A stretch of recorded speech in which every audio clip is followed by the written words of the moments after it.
90.7 KPFK, Los Angeles. The following radio program has been approved for broadcast by the Federal Communications Commission and is in compliance with all community standards. Thank you. From Los Angeles, The Cary Harrison Files. Crack the code and break the lock. Racing shadows round the clock. We're the ones to find the truth for all the lost and hurtless youth. Yeah, we'll find the truth. The Cary Harrison Files.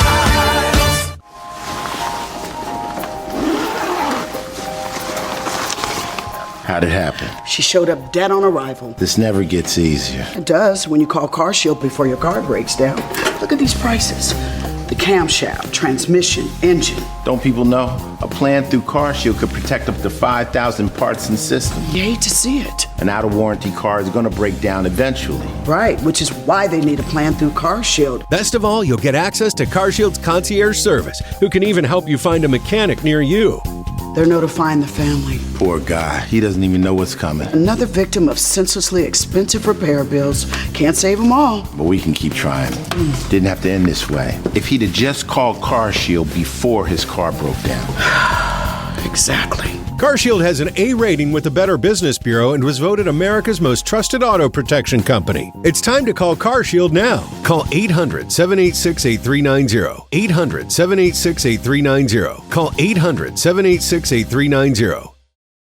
So don't forget to sign up for our newsletter at caryharrison.com. There you're going to get a transcript of the entire show, plus access to clips and stuff that we simply cannot do on the radio. You heard Tom Hartman talk about Project 2025.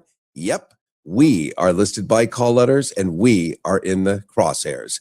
And that's our newsletter at caryharrison.com. Well. Pull up a chair. Pour something steaming and brown. And let me tell you about the single greatest act of civil clarification this republic has managed since it decided that only property-owning white men had the moral bandwidth to vote. We've arrived, finally. We have crested the hill. The Pentagon, now the Department of War, that magnificent five-sided monument to controlled explosions and uncontrolled budgets, has finally cleaned house. Now, I want you to sit with that phrase, cleaned house, because that's exactly what they did. They looked at the United States military, the most expensive, most lethal, most testosterone-marinated institution in human history, and they said, there are too many of the wrong people in here. Too many women. Too many black soldiers. Too many of the gender fluid, the gender curious, the gender ambitious. Too many human beings whose very existence apparently constitutes a threat to unit cohesion, to national security, and we can only assume someone's very fragile self-concept. And so the Pentagon acted. The Department of War acted. They purged quietly, efficiently, with the kind of administrative elegance you'd normally reserve for retiring a stapler. Discharge papers, policy reversals, bureaucratic language so sterile it could scrub a crime scene. The Department of Defense, which couldn't find weapons of mass destruction with both hands and a flashlight, well, it did find time to audit exactly which categories of American citizens were, shall we say, insufficiently God and country, close quote, for continued service. Now, what does God and country look like?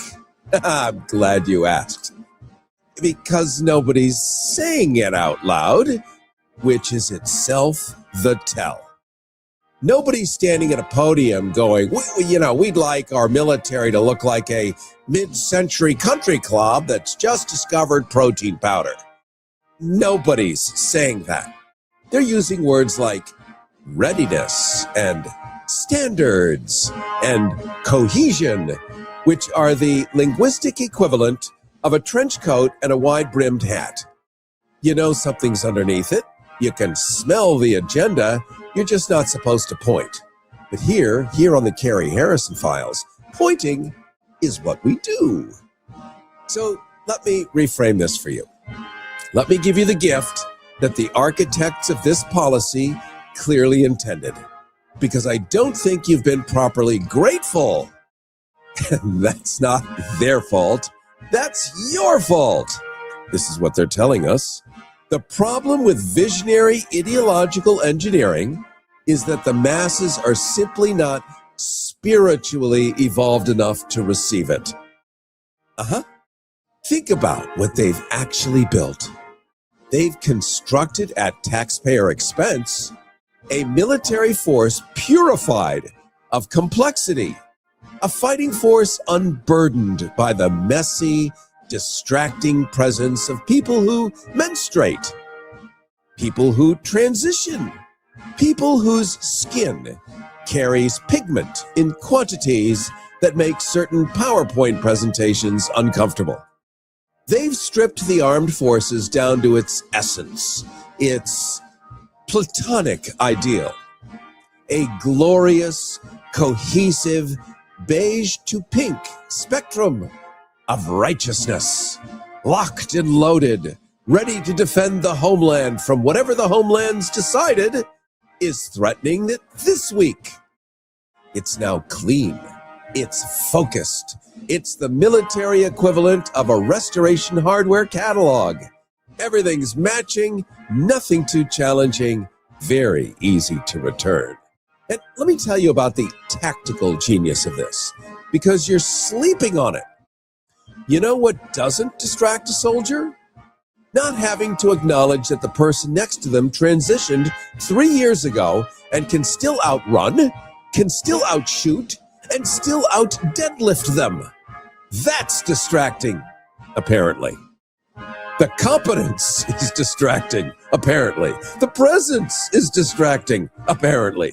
The sheer audacity of existing in a foxhole while being something other than the default setting. Gone now. Poof. Problem solved.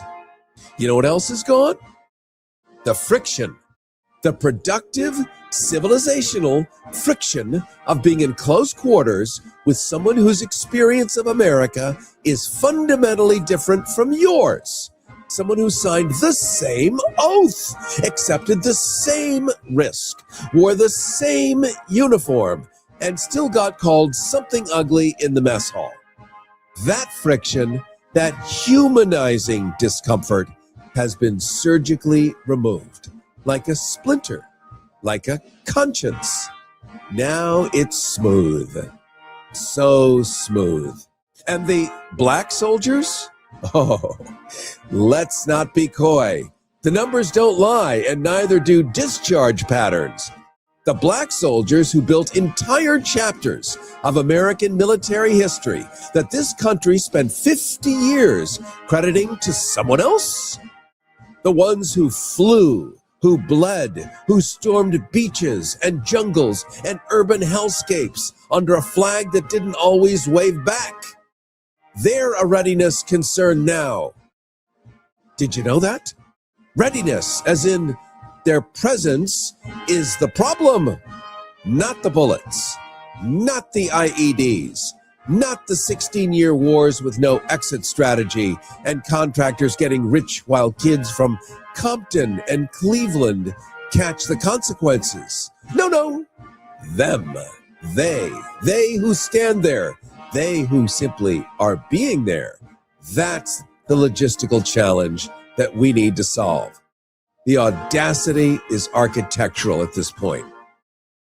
Cary Harrison with you. This is the Cary Harrison Files, CaryHarrison.com, riding on a beautiful music bed that really tells the story with audiophonic magic. GoHarrison.com, by the way, if that's easier for you. Live video streaming on YouTube and Substack and everything with a chip and a signal, or a video shortcut at kpfk.net. kpfk.net. You can later listen as a podcast across every service. Simply Google Cary Harrison or the Cary Harrison Files. Our newsletter with a transcript of this entire show, plus the calls coming up and stuff we can't say on the radio is Cary, C-A-R-Y, Harrison or goharrison.com. Oh, did we forget the women? The women. Sweet Jesus. Where do we even start with the women? The women who've been doing two jobs since they enlisted. The actual job and the job of proving to every skeptic above them in rank that they deserve to be there. The women who've carried weight, literal and metaphorical, that would buckle half the men who signed their performance reviews. Gone, poof, or going, or being made uncomfortable enough that leaving starts to look like a reasonable choice, which is its own kind of genius, isn't it? You don't have to fire someone if you make the environment hostile enough that they fire themselves. That's not discrimination, that's ambient policy. Kind of like self-deporting. You just make it so hostile that you leave on your own. You self-deport, or you fire yourself from the military. It's not discrimination. Ambient policy. And that is what they call elegant. Now, I want to be very precise here because precision matters.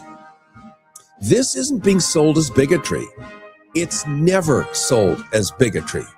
Bigotry went out of style, at least rhetorically, somewhere around 1965 when the optics became untenable. What they sell you now is standards. What they sell you now is biology. What they sell you now is cohesion.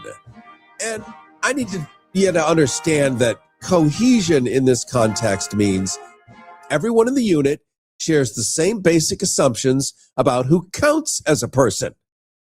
And that cohesion, that beautiful, frictionless agreement, is worth more to the institution than the human beings it's discarding. Let that land for a second. Cohesion over competence.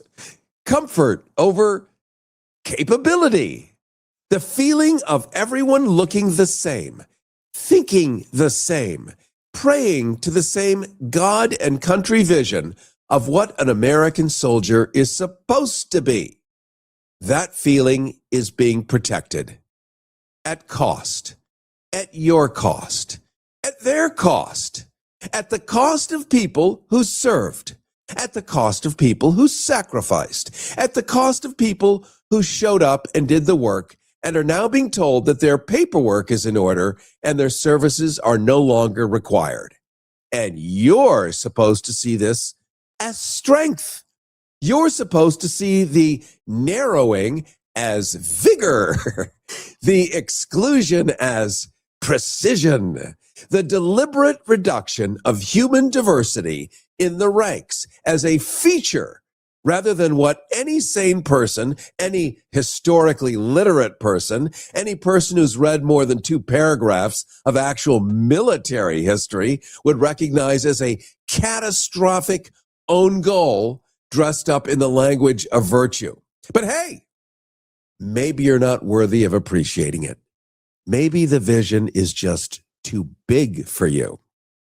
Maybe you need to sit with your smallness and your woke confusion and your inability to grasp the greatest military power in human history. That's stronger now. That's stronger because it decided that a transgender woman who speaks 3 languages and passed every physical qualification is less valuable than the symbolic comfort of not having to confront her existence.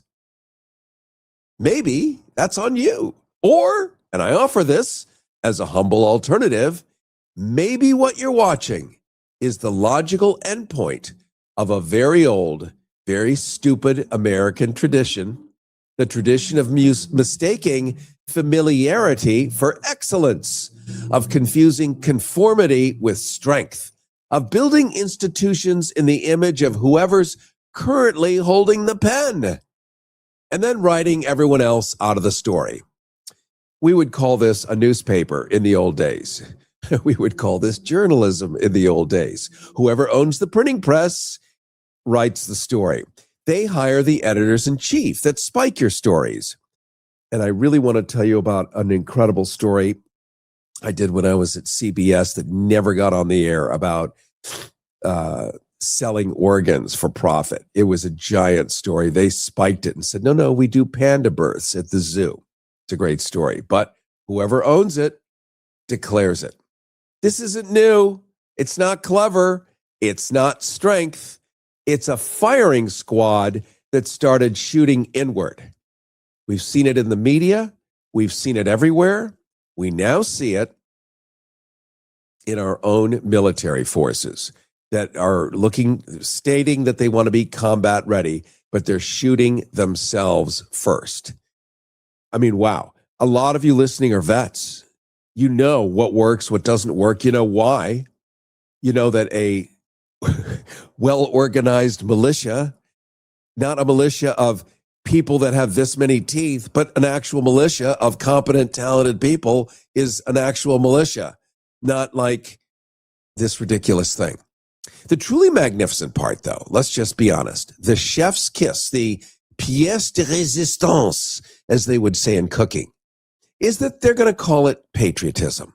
They're going to stand in front of a flag. They're going to use the word warrior. They're going to invoke God and country and the sacrifice of the fallen who include every category of person that they're currently throwing out the door. And they're going to say, this is what America stands for. And some of you are going to nod. And that right there is the bit that keeps me and the whole lot of you, of us, coming back each week to try to fix this madness. It's for the handful of you that are nodding right now. So I want you to stay with me because we're just getting started and we're going to get into the Epstein thing and men and what it means. Do you need to be rich to pull this off, or is it going on everywhere else too?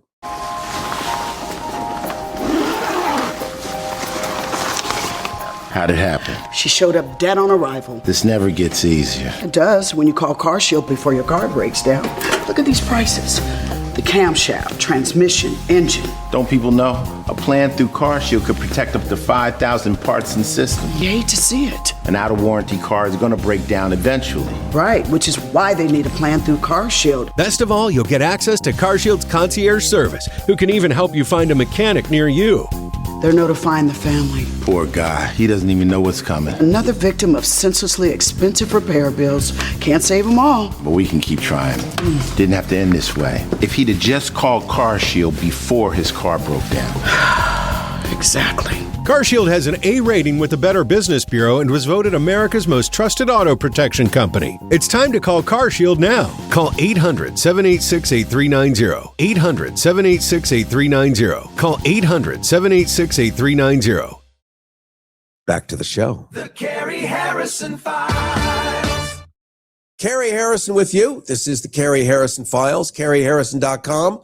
Live video streaming on YouTube and Substack, everything with a chip and a signal or a video shortcut at kpfk.net. You can later listen as a podcast across every service. Our newsletter with a transcript of this entire show, stuff we can't say on the radio, is at CaryHarrison.com or GoHarrison.com.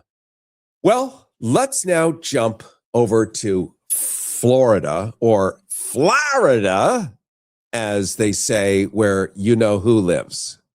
Over on that side. Florida, you magnificent, humidity-soaked laboratory of American id. You strip mall fever dream, you place where the aquifers are collapsing, where the insurance industry's already packed its bags, where rent is eating people alive, and the legislature, your legislature, which is soon going to be everyone's legislature, if we sit on our large curd cottage cheese fannies and do nothing as the midterms approach, throw our hands up in the air and say, well, gosh, what's for dinner? That legislature in Florida is going to become your legislature no matter where you live. So let's look at all of that. Let's look at the burning house and watch them say, you know what this situation needs? This is what they're saying in Florida. This situation needs less Black History Month. That's what's happening in Tallahassee as we speak. And that's where we are. That's the play. That's the ideological vision being executed with great focus, with great energy, with the kind of institutional commitment that would be genuinely impressive if it were aimed at literally any actual problem. In the state of Florida, winter right now, spring. While the rest of us are, you, if you're listening in Florida, and you probably are on the stream, trying to figure out how your homeowner's premium doubled and your teacher got arrested for having a library. But I'm getting ahead of myself, and we're going to do this properly because we're going to honor the craft of radio here. Because what Tallahassee has produced this session isn't merely bad legislation. It's a sweet. It's a tasting menu of authoritarian cosplay. It's 3 different bills, 3 gorgeous, finely engineered instruments of civic cruelty, packed together with the kind of thematic unity you'd normally expect from a concept album by a band that's very angry and hasn't been laid recently. Let me introduce these bills to you because you're going to see them soon where you live, and they deserve proper introductions. Bill the first, HB 1001, the Anti-Diversity Bill. So this dovetails off what we were talking about earlier, now that the Department of War has scrubbed itself of everything that isn't pink or beige. The state of Florida at the state level is now setting the template for all the other states in the union, starting with what they're calling the Anti-Diversity Bill. The one that bans, and I need you to hear this clearly, bans local governments from officially recognizing Pride Month or Black History Month. And guess what month this is still? Your city council, your county commission, all of those people you elected to represent your community's actual composition are now legally prohibited from acknowledging that gay people even exist, or that Black history is, ready for this one? That Black history is American history, or that your community contains multitudes. Now, they're not calling it the Anti-Diversity Bill, obviously. They never lead with the honest name. If legislation came with accurate titles, we'd have the "we find this group disgusting and want them to know it" act, and the "please distract voters from the insurance crisis by making teachers cry" bill. But they don't do that. They use procedural numbers and neutral language and then file it quietly, hoping you're not going to notice until it's signed. But it also, and this is the chef's kiss, the structural elegance that separates the amateurs from the artists, it targets the elected officials themselves. Not just the municipalities, the people, the humans who ran for office, the ones who actually care, the ones who won, the ones who now face personal legal exposure for doing something as incendiary as putting up a rainbow flag outside City Hall in June. That's the move. Make the person personally liable. Make it cost them. Make the act of representation, the actual core function of representative government, an actionable offense, so that the next person thinking about running for city council in a diverse district does a quick risk assessment and decides, maybe not. That's not legislation. That's a chilling effect with a filing fee. Cary Harrison with you. This is the Cary Harrison Files, CaryHarrison.com. Don't forget to get a transcript of this entire show, including the calls coming up at Cary Harrison or GoHarrison.com. So you're supposed to see this as protecting you, these bills that are going to metastasize and spread across all 50 states, or 51 if Greenland is added in, or Mexico, as we're told, could happen. You're supposed to see this as protecting you. But protecting you from what? From recognition? From the unspeakable horror of a government that knows its community includes gay people and says so. The threat apparently is acknowledgement, just like the Department of War. The weapon of mass destruction is a proclamation. Let's look at Bill II coming your way. HB 743, the More Lawsuits for Teachers and Doctors Bill. Though they'd never call it that either. This one criminalizes aiding and abetting gender-affirming care for minors. Now, aiding and abetting, that phrase, in Florida law, that's the language of accessories to crime in Florida. That's what you say about the guy who drove the getaway car. They've taken that language and wrapped it around a parent who drives their kid to a medical appointment. And who's to say what kind of medical appointment that was? That language now applies to a parent or a teacher who simply refers a struggling student to a counselor. A counselor!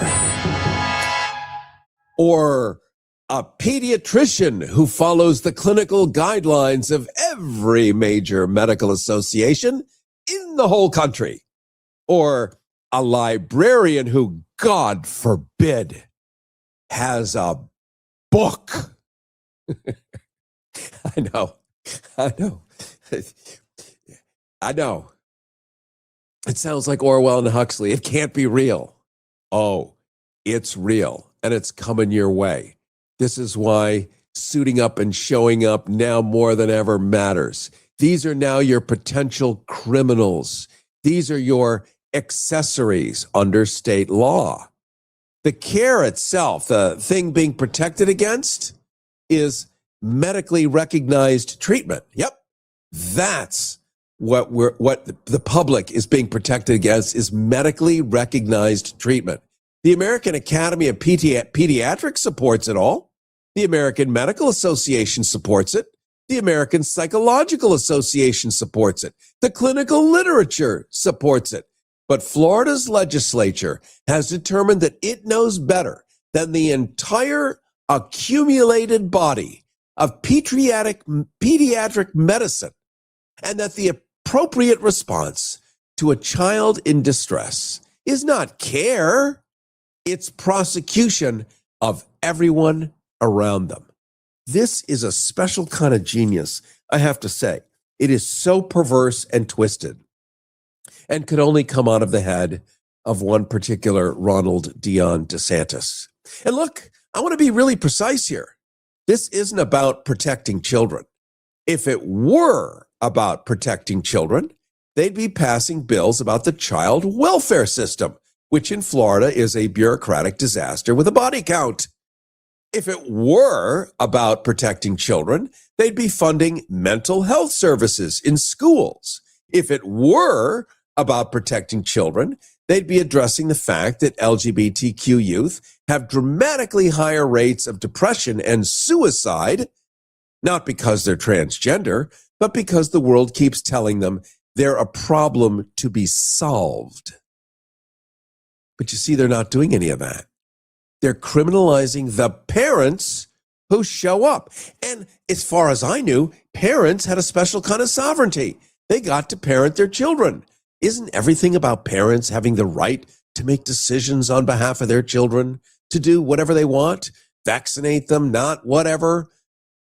Not in Florida, which is on the way to a state near you, including California here, criminalizing all the parents who actually show up for their children, making it impossible for a parent to parent.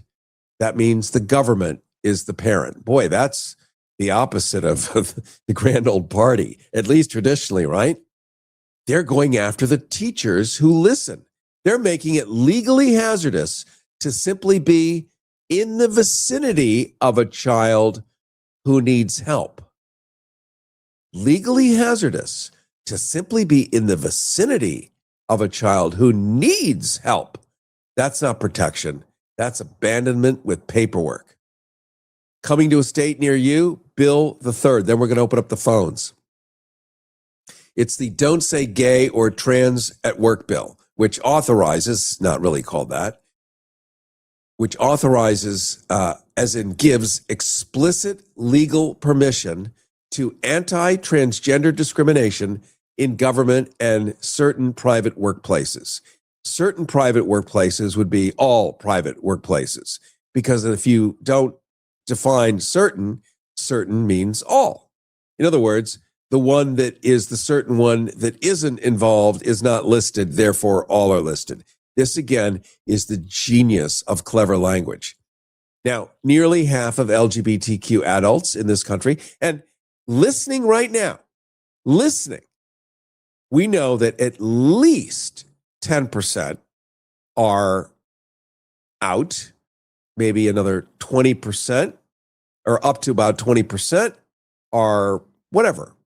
You know, you do what you do, and you're nice and you're decent and whatever. 10% of the animal kingdom is same-sexual, from seagulls to giraffes, everything. It is just the way it is. It's like being left-handed. You're not kidding. You're actually left-handed, or you have blue eyes, the way I do. I'm not kidding. That was born that way, sorry. So, but turning it into a thing that needs to be solved. And that's what they do, because in a disaster area, a red state where everything is falling apart, and they refuse to fix it, because the more desperate people are, the more they're willing to vote for a strong man to fix the problem.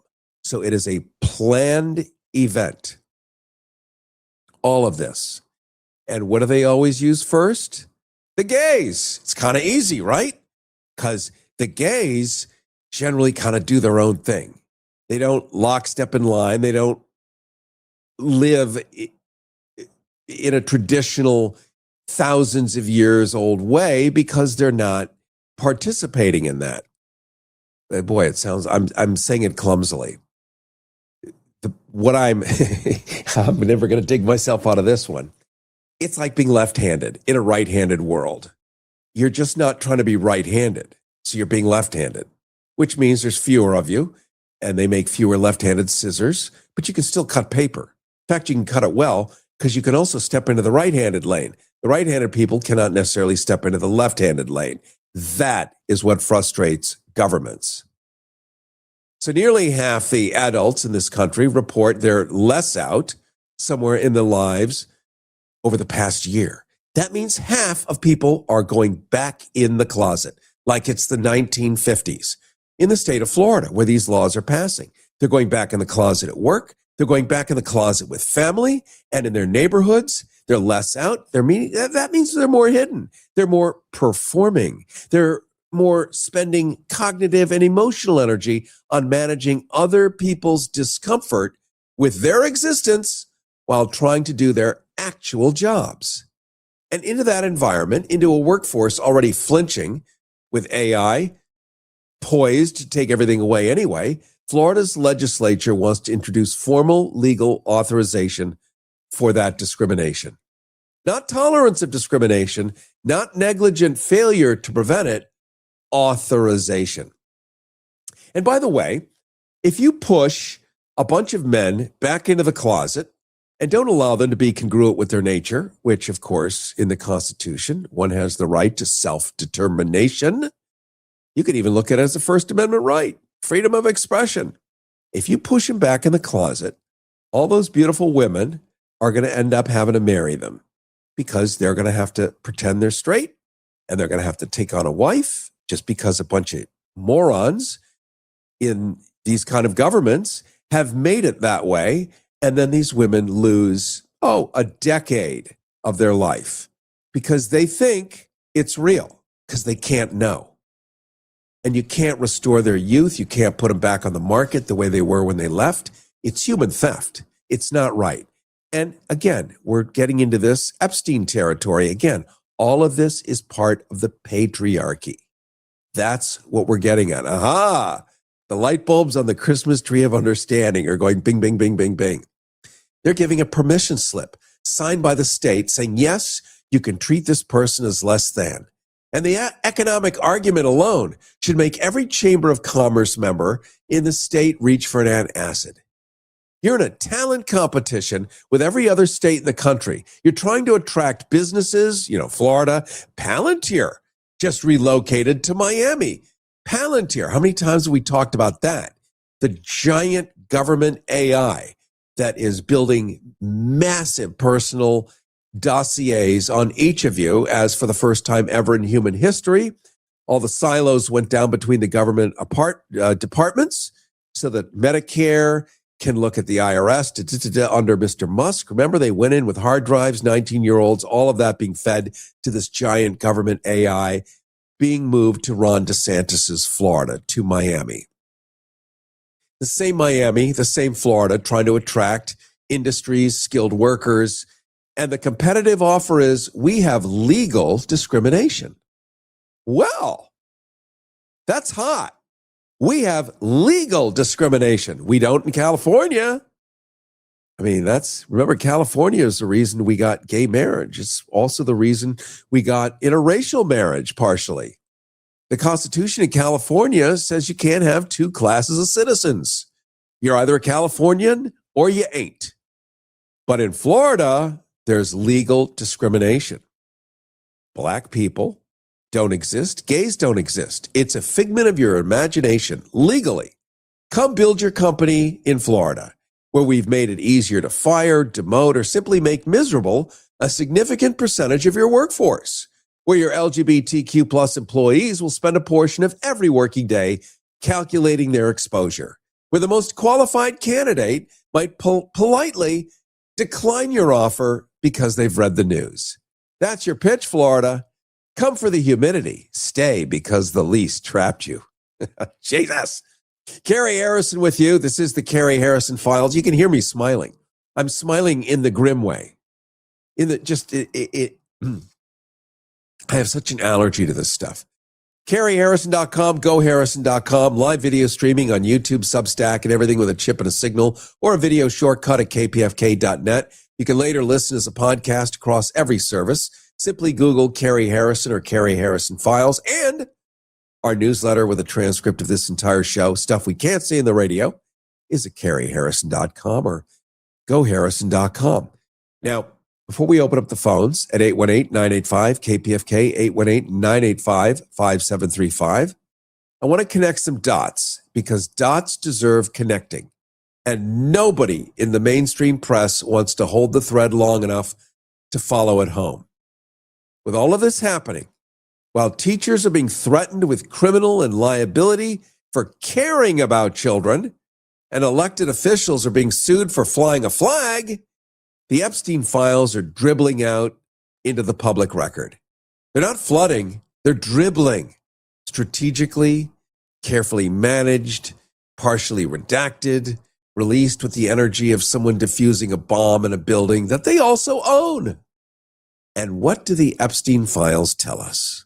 What's the through line, the tissue connecting a dead financier's client list to a Florida bill that criminalizes a parent driving their kid to a doctor?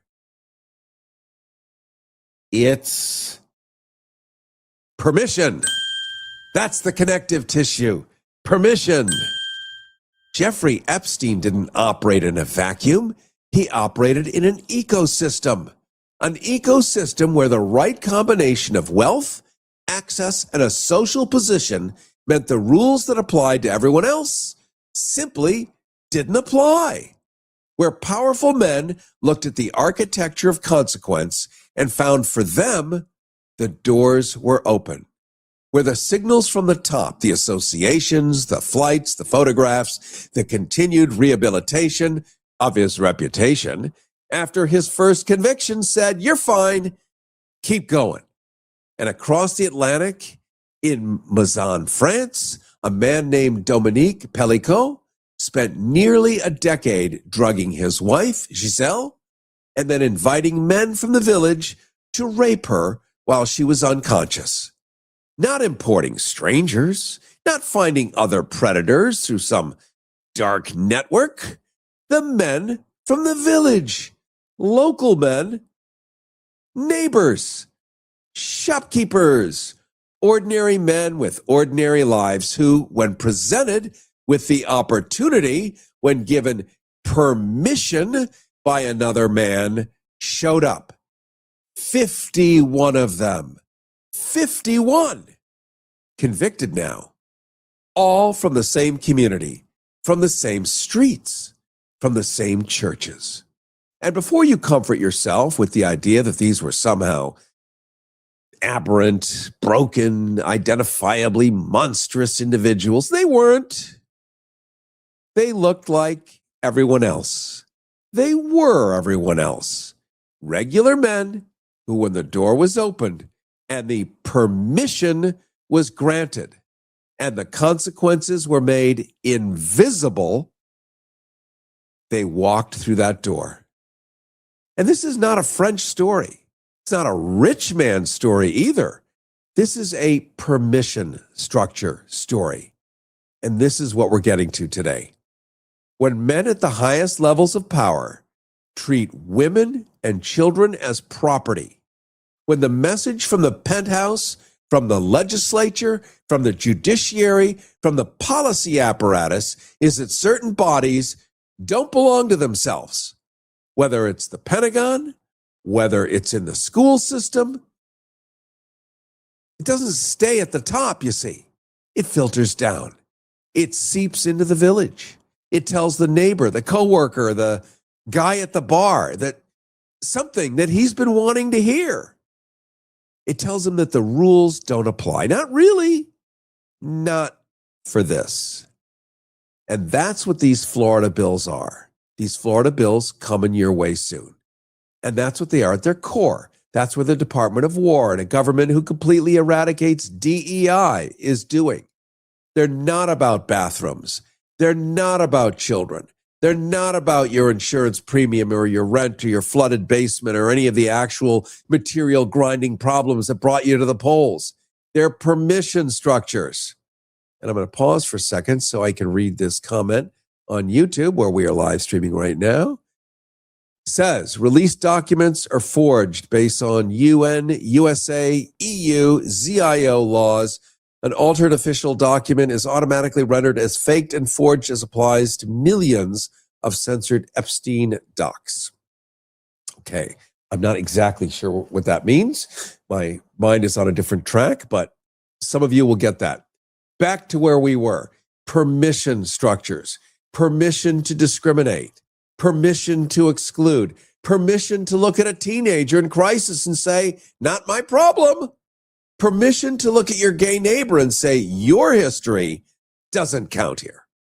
Permission to look at a woman and know that the men who wrote the laws have already decided how much of her body, how much of her care, how much of her dignity, how much of her story belongs to her and how much belongs to them.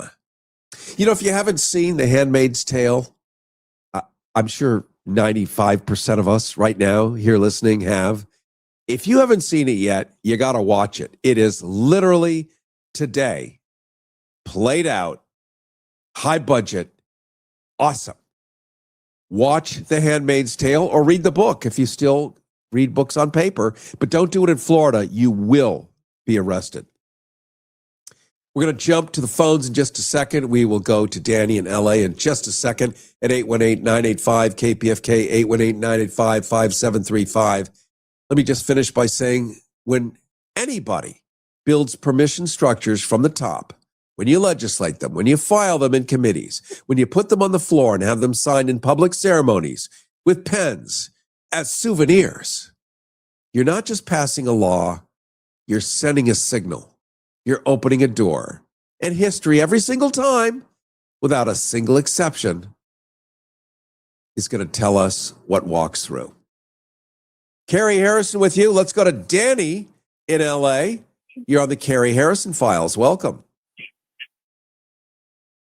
Great to speak with you. Long-time listener. I'm all over the place mentally right now, just because that's what your show does to me. It's a very high perspective, all-encompassing look at society and everything that's plaguing us these days. But I was hoping more for a dialogue than anything else. I didn't want to go on any type of monologue or make any comments. But everything you're talking about this morning and always, it just gets me going. But I'm just thinking about how everything starts with integrity and how we just live in a world where the rules are great until they're actually needed to apply. And the permission paradox here that we live in is interesting that you bring up. And we've lived in a society that is forever just been there's a lot of secrecy, a lot of darkness. And I'm in awe of your show.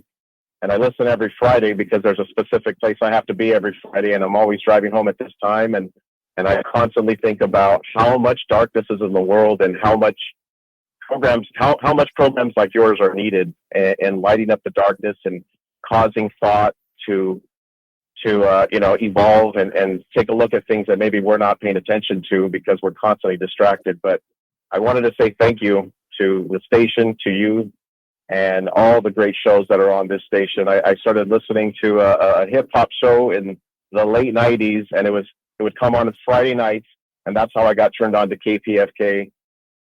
And ever since then, it's been from Sonali Kohadkar to Amy Goodman to there was the Intervisions, and I can't even name all the shows that I've listened to on the station, but yours is particularly intriguing because you really give life with your words to the things that need to be paid attention to.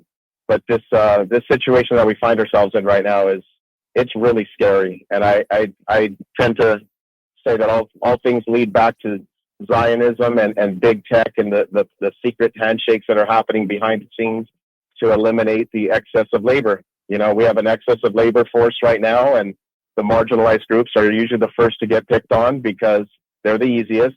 And the whatever normal is, the normal society loves to look at anything and say, well, I'm better than that, or I'm not that person, and my lifestyle. And I just don't see any one way of living this life and this existence and this consciousness that is within all of us, yet, some are dulling it and dimming it and not really giving it much attention because of the distractions. It's really just become more apparent than ever that we're at a crossroads here.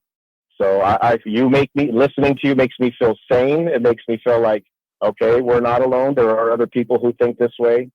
And I'm particularly just enthusiastic about the show. So I just wanted to say that. And I don't know why this station isn't funded the way it needs to be and why the things that get greenlit in Hollywood are. But I guess this is the society we live in.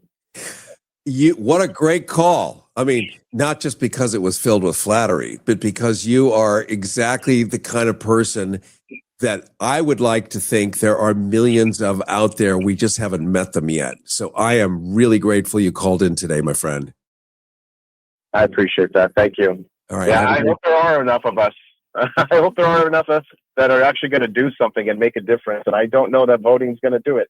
I don't know what needs to be done, but it doesn't seem like that's a fair game there. And I'm afraid of what's happening this year with the midterms and now all the new voting laws that are being they're attempting to implement, and hearing that State of the Union, although I didn't want to, I do it almost to laugh and to I don't say mock, but in a sense mock, who is gullible to believe this, but listening to what they're trying to do and how they're going to stifle the voices of the people, it's frightening times, my friend.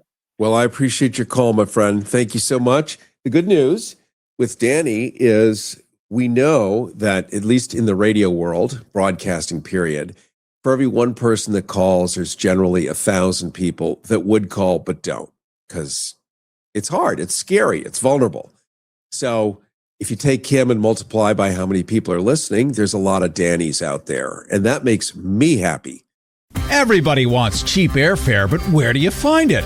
Well, you call low-cost airlines because they specialize in cheap flights, in discount hotel rooms, in cheap car rentals, and with the best price guarantee. Often 75% off. 901-235-1795. 901-235-1795.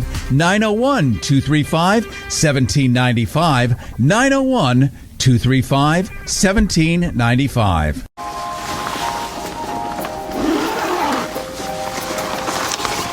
How'd it happen? She showed up dead on arrival. This never gets easier. It does when you call CarShield before your car breaks down. Look at these prices. The camshaft, transmission, engine. Don't people know? A plan through CarShield could protect up to 5,000 parts and systems. You hate to see it. An out-of-warranty car is going to break down eventually. Right, which is why they need a plan through CarShield. Best of all, you'll get access to CarShield's concierge service, who can even help you find a mechanic near you.